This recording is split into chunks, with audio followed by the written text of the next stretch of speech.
واغفر لنا ما مضى يا واسع الكرم اللهم صل وسلم وبارك عليه وعلى آله وأصحابه. Al-Bantani di dalam kitab Kasyifatus Saja Syarah Safinatun Najah ini beliau mengatakan yusannu ayyajlisa ba'da sholati la ya'tiya bidzikri wa du'a'il walidaini ba'da sholat. Kata Syekh Nawawi, setelah kita melaksanakan ibadah sholat itu sangat ditekankan, sangat disunnahkan. Untuk apa? Untuk mendatangkan, artinya kita habis sholat jangan langsung bangun, jangan langsung bubar ya.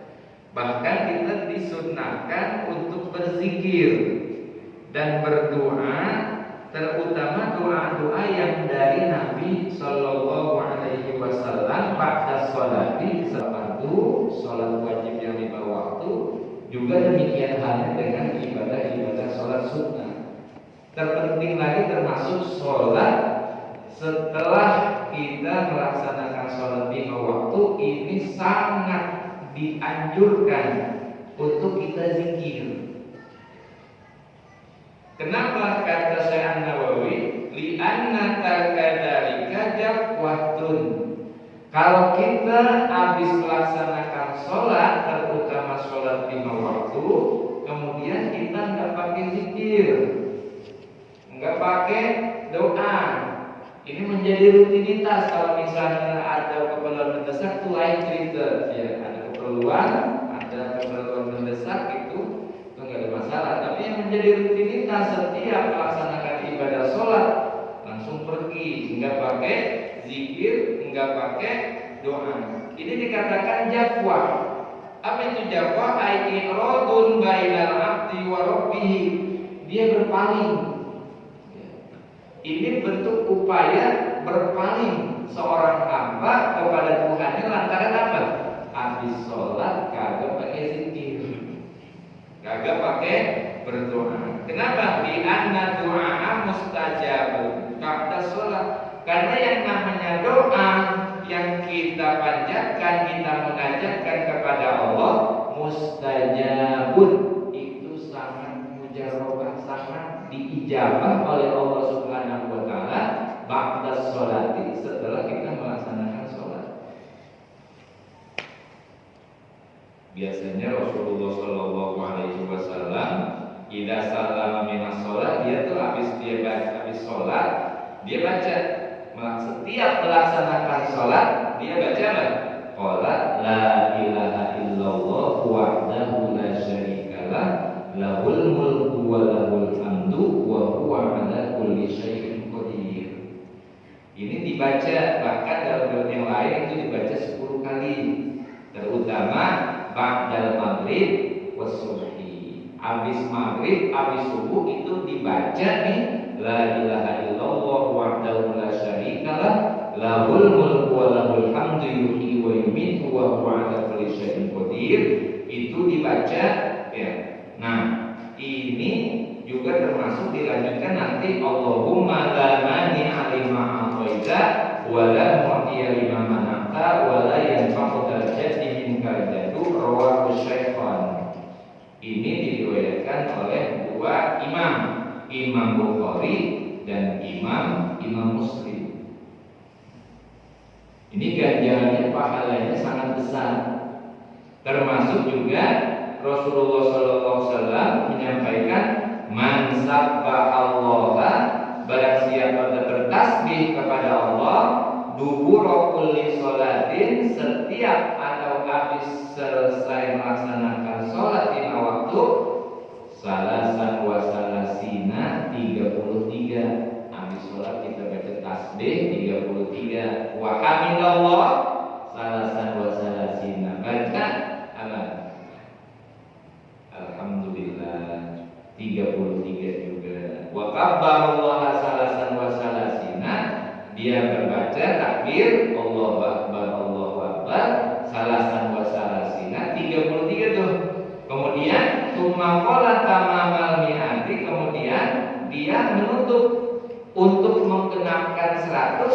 di terakhirnya itu dia baca la ilaha illallah wahdahu la syarikalah lahul mulku wa lahul hamdu yuhyi wa yumiitu wa huwa ala kulli syai'in qadir.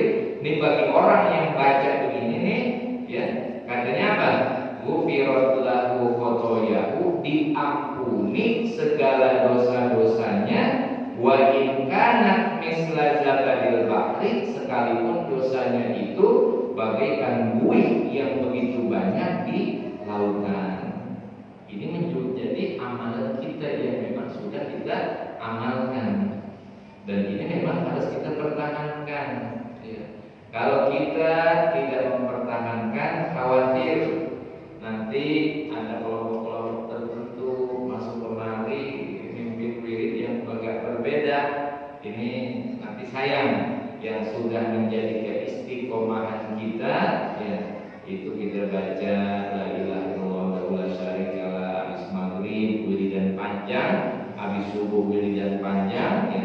Nah, ini perlu kita lestarikan karena memang ini bersumber dari beberapa hadis yang sudah dikumpulkan, disusun.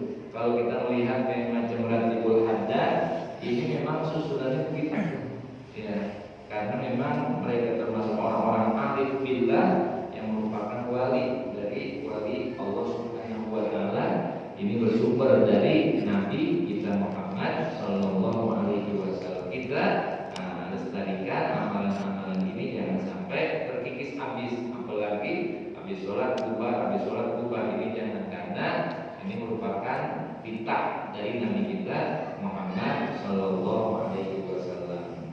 Bahkan juga kita diperintahkan membaca Nabi, termasuk Allahumma antas salam wa minkas salam wa ilaika ya'udus salam tabaraka rabbana ya dzal jalali wal ikram, terus gitu. Nah, ini rawahu Muslim, diriwayatkan oleh Imam Muslim. Itu sumber dari hadis Nabi semuanya sallallahu alaihi wasallam. Bahkan suatu ketika su'ilan Nabi Muhammad sallallahu alaihi wasallam ini ditanya sama sahabat, ayyud du'ani asma'u ay aqrabu ilal ijabah. Ya Rasul, doa apa yang paling cepat diterima, diijabah oleh Allah Subhanahu wa taala? Kemudian Rasulullah menjawab, doa yang paling didengar, paling dekat, paling cepat diijabah itu adalah jaufal laili, doa yang kita baca pada sepertiga malam. Maka ini menjadi nilai yang sangat besar dan kita upayakan. Sekalipun satu malam itu kita kagak banyak kita ngerjain soal qiyamul lail atau mungkin tahajud, ya.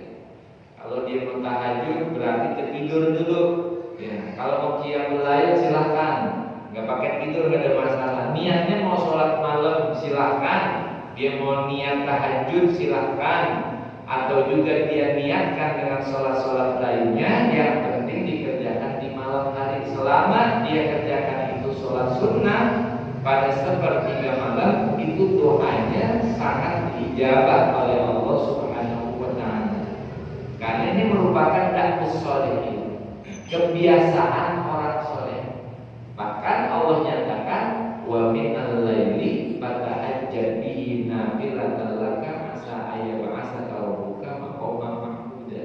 Kita kalau melaksanakan qiyamul lail, tahajud terutama, ini ganjarannya adalah Allah angkat derajat kita. Kalau Allah sudah angkat derajat kita, makhluk-makhluk yang lain pun akan menghormati dan menghargai, karena Allah Subhanahu wa taala sudah mengangkat. Dan segala permasalahan itu bisa terselesaikan pada saat-saat seperti itu. Sepertiga malam merupakan waktu yang sangat penting, sangat mujarrab, sangat diijabah oleh Allah Subhanahu wa taala. Maka ini nilainya sangat penting. Oleh karena itu tentunya kita mengupayakan, ya, karena kebiasaan para nabi, kebiasaan para wali, ini tidak pernah ditinggal yang namanya melaksanakan tahajud qiyamul lail, terutama pada sepertiga malam. minimal banget kalau misalnya subuh jam setengah 5 itu ukuran jam 4, ya kita boleh deket. Ya, jadi enak ya sampai nyambungin kita melaksanakan sholat subuh. Orang yang melaksanakan sholat subuh dia bagaikan apa? Pakaian nama qiyamal laili ya kullahul lail. Orang yang melaksanakan sholat subuh berjamaah itu bagaikan orang yang melaksanakan qiyamul lail semalam suntuk. Kalau orang yang melaksanakan sholat isya berjamaah bagaikan dia melaksanakan qiyamul lail setengah malam. Nah ini penting buat kita ya membiasakan kebiasaan orang-orang soleh. Jadi yang namanya kita qiyamul lail kita upayakan 2 rakaat gak ada masalah karena ini waktu-waktu teristimewa. Allah paling senang orang yang melaksanakan 2 rakaat sekalipun pada waktu-waktu seperti ini. Memang kita kadang-kadang berat ya di waktu-waktu seperti ini jam 3, jam 4 waktunya lagi paling enak tidur. Tapi justru orang pada tidur mahalnya waktu ini ya kita insya Allah kalau kita memahami makna yang sangat besar di balik ini ya ini kita akan kejadian karena nilainya itu luar biasa ya. Ini luar biasa untuk kebutuhan kehidupan kita juga kebutuhan akhirat kita. Yang pertama waktu yang paling diijabah itu adalah di jawfil lail. Kemudian yang kedua katanya kata Nabi waktu yang paling cepat untuk diijabah yang paling didengar asma'u wa duburos shalawatil maktubati. Yang kedua adalah setelah melaksanakan sholat 5 waktu. Artinya setelah kita melaksanakan sholat 5 waktu maka kita seyogyanya jangan beranjak untuk meninggalkan tempat sholat kita. Upayakan kita zikir dulu minimal yang tadi itu kita baca tasbih, baca tahmid, baca takbir 33. Nah ini termasuk Allahumma antas salam ya, ini akan menjadi nilai yang sangat besar dan doanya juga termasuk ya sangat diijabah oleh Allah Subhanahu wa taala. Rawahu Tirmidzi, hadis ini diriwayatkan oleh Imam Tirmidzi. Ini terkait masalah zikir-zikir. Kalau kita memang termasuk orang-orang yang memang udah terbiasa ya, ini termasuk kita memberikan dan mengajarkan mendidik anak-anak kita nih. Kalau ukuran kita, masa kita udah aman ya. Cuma nanti 10-20 tahun ini yang kita pikirkan anak-anak keturunan kita nantinya bagaimana mereka bisa memakmurkan masjid. Ini tentunya kita mengikuti jejak para Alawiyin termasuk Al-Habib Abdullah bin Alawi Al-Haddad, termasuk yang disusunnya itu adalah ratibnya, termasuk ratib atos. Ini biasanya susunannya seperti itu. Maka kita bawa habis maghrib, habis subuh ya. Ini merupakan kitab yang memang Nabi dari Nabi Muhammad Sallallahu Alaihi Wasallam. Ini sunnah-sunnah ini yang setelah kita laksanakan sholat maka sunnah-sunnah seperti itu untuk jangan sampai kita tinggalkan karena ini merupakan ajaran dari Nabi Sallallahu Alaihi Wasallam. Kemudian faslun fi awqatis shalawatil maktubati. Fasal di dalam menjelaskan tentang waktu-waktu sholat 5 waktu maktubah ail mafruḍah, waktu-waktu yang difardukan. Para jemaah sekalian, salah satu syarat sholat ya di samping dia suci dari najis, kemudian dia menutup aurat, kemudian dia nanti menghadap kiblat. Ini salah satunya adalah mengetahui waktu-waktu sholat 5 waktu. Orang kalau melaksanakan sholat, terutama sholat 5 waktu, kalau dia kagak tahu waktunya kapan, ini mengakibatkan sholatnya kagak sah. Orang sholat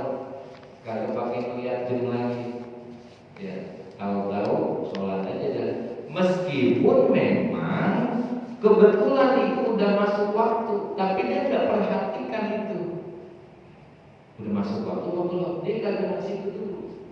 Ini mengakibatkan sholatnya kagak sah. Kecuali kalau misalnya udah dengar azan, ya, itu namanya udah ada indikator udah masuk waktu. Tapi dia kagak dengar azan, dia kagak melihat jam aja. Entah itu misalnya di kebun, dia nggak bawa jam, sholat dia wudhu, sholat itu bisa mengakibatkan sholatnya kagak sah. Karena yang namanya mengetahui waktu sholat merupakan salah satu syarat sholat. Makanya kita perlu memahami ini. Ya, biasanya kita mau sholat sekarang kan banyak yang udah banyak canggih, ya, ada lewat jam, ada juga misalnya lewat HP, kapan begitu mengetahui waktu-waktu sholat. Ini mengetahuinya adalah syarat sholat. Kalau misalnya dia kagak tahu waktunya, harus cek dulu. Termasuk juga misalnya dalam kegiatan-kegiatan sholat Jumat, gitu yang bisa mengumumkan. Ya, bisa tugas mengumumkan waktu sholat Jumat itu pada jam sekian ini memberikan bantuan. Artinya apa? Untuk biar jamaah turunan, oh zuhur jam sekian, berarti itu udah masuk. Dia udah mengetahui makna atau waktu-waktu sholat. Nah, ini bersumber waktu-waktu sholat di dalam surah An-Nisa. Inna sholata kanat 'alal mu'minina kitaban mawquta. Inna sholata kanat 'alal mu'minina kitaban mawquta. Sesungguhnya sholat itu bagi orang-orang yang beriman memiliki waktu-waktu yang telah ditentukan. Kita perlu mengetahui ini, meskipun ini memang ya sifatnya masih bersifat manual, masih bersifat melihat alam.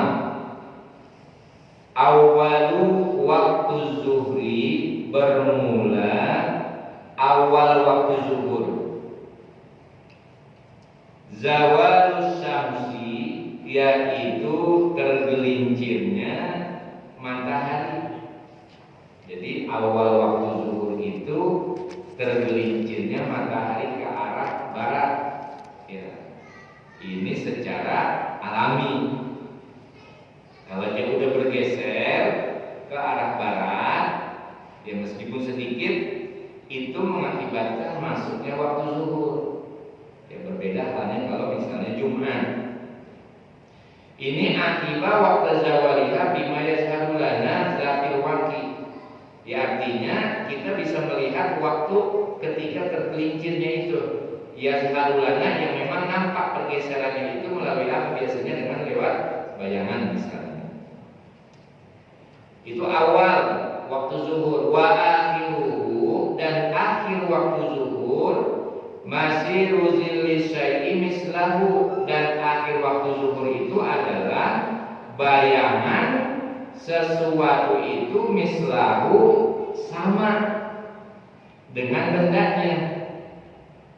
Jadi ketika matahari bergeser, misalnya matahari ini di atas, kemudian ketika awal zuhur itu dia bergeser ke arah barat, condong ke barat, itu berarti sudah masuk waktu zuhur. Nah, habisnya waktu zuhur itu adalah ketika bayangan satu benda itu sama dengan bendanya. Ghairozil istiwa'i, bukan bayangan ketika dia tegak. Jadi kalau misalnya matahari sudah bergeser ke arah barat, ketika ada benda kita tegakkan, benda ini dengan bayangannya tentunya menjadi sama. Kalau benda ini kita letakkan, misalnya katakanlah kayu itu ukuran misalnya 1 meter, ketika dia matahari sudah condong ke arah barat, bayangannya sama yang ada di tanah dengan bendanya ini ukuran 1 meter, berarti itu udah habis waktu zuhur. Ini secara alami. Memang ketika itu awal perintah melaksanakan sholat ini kan sangat luar biasa melalui peristiwa Ibadah-ibadah lain itu semuanya itu melalui wahyu dari malaikat Jibril, melalui perintah Allah Subhanahu wa taala lewat Jibril. Tapi ibadah sholat ini ibadah yang memang dikatakan afdhal a'mal ibadah. Ibadah yang paling utama di antara ibadah-ibadah adalah sholat. Kenapa? Karena Allah Subhanahu wa taala mendesain bahwa sholat ini merupakan satu ciri hamba-hamba yang memang mempunyai keimanan. Maka ketika orang tidak melaksanakan sholat, itu akan menjadi bermasalah keimanannya. Maka kita harus menjaga untuk tetap menjaga keimanan kita dengan melaksanakan sholat. Ketika awal turunnya wahyu untuk perintah sholat, ketika peristiwa Isra Mi'raj, Nabi Muhammad SAW yang pertama kali dilaksanakan itu adalah sholat zuhur. Karena pulangnya pagi, jadi belum bisa melaksanakan sholat subuh. Jadi melaksanakan sholat zuhur. Itu Rasulullah SAW hari pertama melaksanakan sholat zuhur di awal. Namanya nanti waktu fadilah. Nanti waktu dalam sholat itu ada waktu fadilah, ada waktu ikhtiyari, ada waktu jawazi, ada waktu makruh dan ada waktu mahrum. Ada yang diharamkan, ada waktu darurat dan ada waktu uzur. Ini tingkatan-tingkatan sholat. Maka yang paling utama itu adalah fi awwali waqtiha ayyul amali afdhalu ya Rasulullah. Amalan-amalan yang paling mulia. Amalan apa ya Rasulullah yang paling mulia yang Allah cintai? Kata Rasulullah, salah satunya adalah as-sholatu ala waqtiha. Salat di awal waktu yang kita laksanakan secara berjamaah. Rasulullah pertama kali melaksanakan sholat itu adalah sholat zuhur. Pertama diajarin cara wudhu sama malaikat Jibril, masih di awal. Kemudian hari berikutnya, hari keduanya, Rasulullah melaksanakan sholat zuhur itu sekitar kalau asar jam 3 itu Rasulullah sampai melaksanakan jam 3 kurang. Dijelasin sama malaikat Jibril, nih Muhammad kemarin melaksanakan sholat zuhur jam 12 katakanlah, ini merupakan awal waktu. Kalau sekarang kita melaksanakan sholat zuhur jam 3, ini melaksanakan sholat zuhur di akhir waktu. Artinya batasnya melaksanakan zuhur dari awal, dari jam sekian sampai jam sekian. Itu diriwayatkan seperti itu. Diajarkan Rasulullah SAW sebagai tarbiyah. Oh, waktu zuhur berarti dari jam sekian atau jam sampai jam sekian. Yang di dalam kitab fikih ini dari tergelincirnya matahari sampai bayangan sama dengan hendaknya ketika matahari itu condong ke arah barat. Kemudian yang kedua adalah waktu asar. Wa awwal waqtil asri, dan bermula waktu asar itu adalah idza sara zillu kulli syai'in mislahu, yaitu apabila bayangan setiap benda itu mislahu ini sama. Wa zada qalilan, ditambahin sedikit. Jadi kalau misalnya bendanya itu bayangannya sama dengan bendanya sebelah sini, kalau misalnya matahari sebelah barat sama dengan bayangannya bendanya, maka kita tambahin sedikit tuh. Ya, ukurannya lebih panjang lagi bayangannya, maka itulah dinamakan waktu awal waktu asar. Ya. Atau juga dengan perkataan lain, akhir waktu zuhur merupakan awal waktu asar kalau kita tambahkan sedikit dalam beberapa menit begitu. Kemudian wa akhiruhu, dan akhir waktu asar itu kapan? Ghurubus syamsi, yaitu terbenamnya matahari.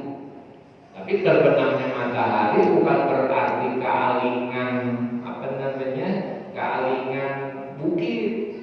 Dia itu dalam hamparan yang rata. Ya. Kalau kealingan bukit belum termasuk terbenam. Dia ketika hamparan, kalau misalnya daerah dalam di bawah permukaan laut, misalnya daerah hamparan seperti itu, kemudian matahari terbenam, itulah dikatakan habisnya waktu asar. Kalau misalnya kealingan bukit, itu belum dikatakan terbenam, masih daerah atas karena hanya sifatnya kealingan saja. Kemudian wa awal waqtil maghribi, dan awal waktu maghrib itu adalah ghurubus syamsi, terbenamnya matahari. Wa akhiruhu, dan akhir waktu maghrib itu ghurubus syafaqil ahmari, terbenamnya syapak atau mega yang merah. Nanti ada beberapa mega yang kita kenal, 3 ya.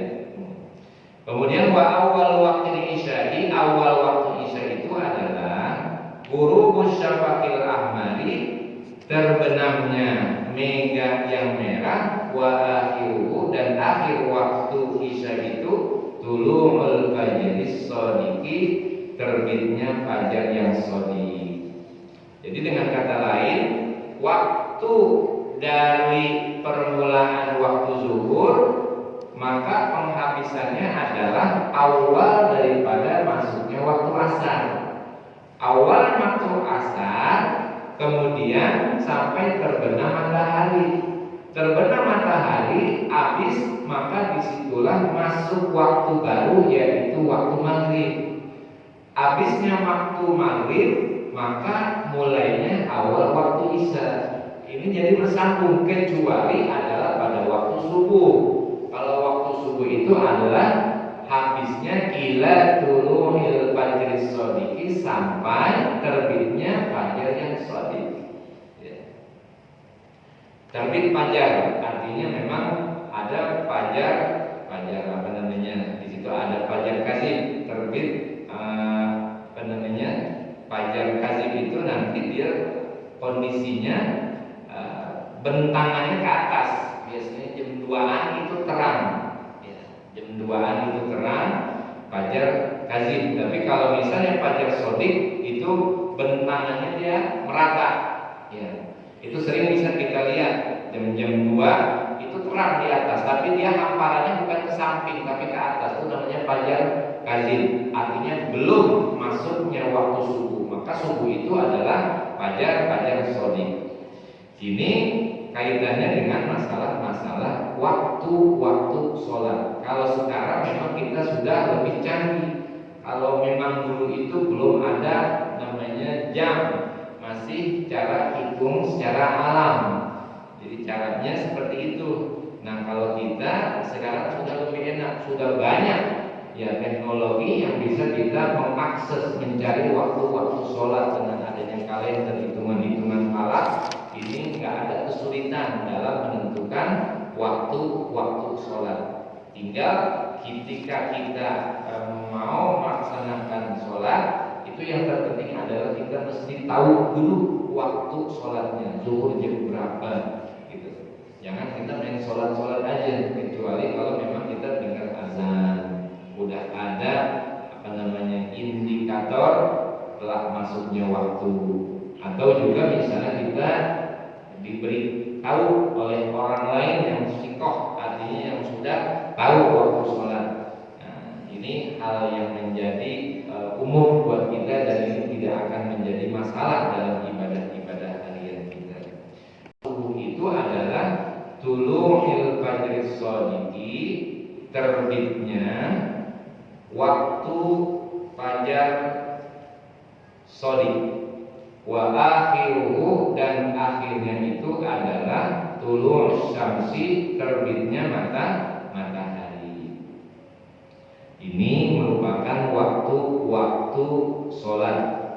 Tapi memang terbitnya matahari, tulu' syamsi, terbitnya waktu subuh itu kita memang harus perhatikan. Di situ ada yang namanya syuruk, terbitnya matahari. Jangan kita menjadikan standar subuh selalu jam 6 kosong-kosong. Bahkan jam setengah 6 kalau subuhnya waktunya itu lebih muda, itu setengah 6 udah habis waktunya. Di situ makanya kita kalau dalam tanda waktu itu ada syuruk. Artinya kalau udah syuruk itu berarti memang sudah habis waktu subuh. Ya. Dan ini memang kita mesti memperhatikan waktu sholat. Jangan sampai kita melaksanakan sholat di luar waktu tapi niatnya adaan. Karena di dalam melaksanakan ibadah itu ada kita kenal namanya adaan dan qodoan. Kalau kita melaksanakan adaan berarti kita melaksanakan pada saat waktunya. Zuhur misalnya katakan dari jam 12 sampai jam 3, selama dari jam 12 sampai jam 3 itu kita laksanakan dengan kata adaan. Tapi di luar waktu itu ketika sudah lewat maka kita namanya qodok. Sama halnya kita bahasanya ngutang. Ya, melaksanakan tetap harus membayar qodok, membayar sholat yang udah kita lewatin. Niatnya adalah qodokan.